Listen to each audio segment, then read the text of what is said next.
In today's session, I'm going to answer two questions: how to manage writer's block and how to improve your writing.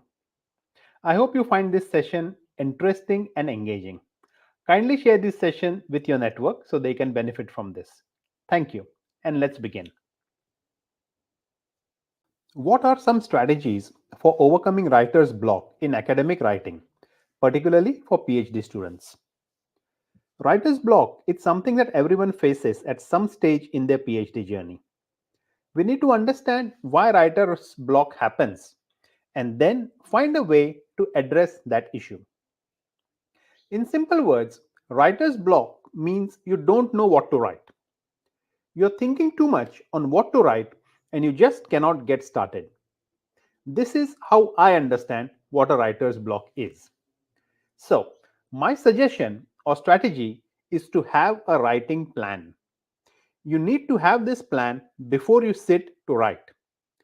Take time to decide what is it that you are going to write a day before or even a week before. Don't leave it to the last minute when you're about to start writing. If you know what you're going to write, then you can easily write it. But most of the time, what happens is you just jump into writing and then thinking what you can write about. I would like to give you an example or an analogy here.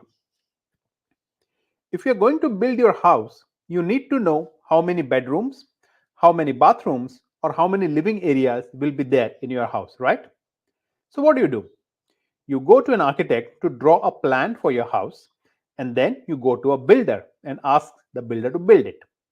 The same logic you need to apply with your writing. You should sit down to make a plan of what you're going to write, like an architect who designs the house first. Let's say you want to write chapter 1 of your thesis, the introduction chapter. Then the plan would be to find out what all different sections and subsections should be present in the introduction chapter. For this, you can do two things. First, you can look for other PhD theses and review their introduction chapter to get some idea on what the different subsections that are commonly present. The second approach is you could use AI or ChatGPT and ask it to create a layout for your chapter. You may need to provide your research topic and your research question to ChatGPT for it to give you relevant chapter layout. I would like to remind you that this is not considered plagiarism. But if you use ChatGPT to write all the different sections and subsections of your chapter, then that definitely is plagiarism.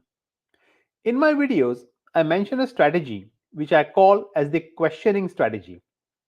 In this strategy, you ask ChatGPT to give you a list of questions for each subsection that you want to write.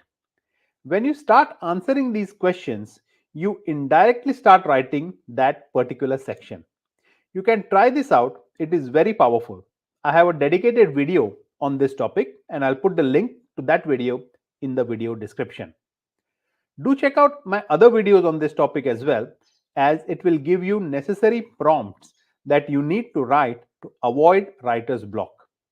I hope this response gives you some direction to manage your writer's block.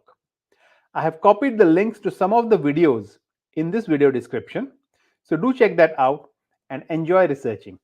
Thank you very much. What resources are available for PhD students seeking help with their dissertations from online writing companies? My suggestion would be not to approach writing companies for your dissertation. You should rather find a suitable coach or a mentor who can help you and teach you writing properly. The only service that I would recommend from using such companies is to proofread once you have finished writing, but never, and I can't iterate it further, never use a writing service to write your dissertation. Further, when choosing a coach, find someone who has experience in your discipline area so that he or she knows the nuances for publishing in respective journals, because this is going to be very helpful to you. It is not just about writing your dissertation, but also publishing it in a top journal. Your mentor can help in the publishing process, and that would be the best outcome for your career. All good universities will have workshops that help students with their writing skills. You should join these workshops early on in your PhD so that you have sufficient time to improve your writing. Additionally, with the advent of AI like ChatGPT, you can get assistance to help fix your English. I'm not saying research writing, but only to fix what you have already written.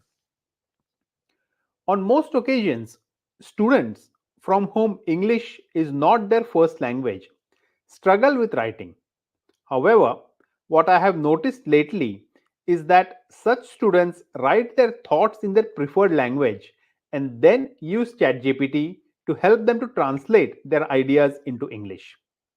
Personally, I feel this is acceptable because the student is not plagiarizing here. They are only using technology to achieve what they are lacking. We are looking to assess knowledge and intelligence, not their command over any language. If they can convey their thoughts and brilliant ideas in a language of their choice, then there is no harm. I do not see this to be an issue. We should support freedom of thought when expressing our knowledge without language barriers. So, to recap my answer, you should first try to improve your writing skills. Secondly, you can approach a coach or mentor to help you with your writing or research in particular. And finally, you can use AI to help convey your ideas in the best possible way in English. I hope this response was helpful to you in your research endeavors and happy researching. I have got some other videos that you can follow to improve your writing and research in general. Do check them out later. Thanks a lot. Bye bye.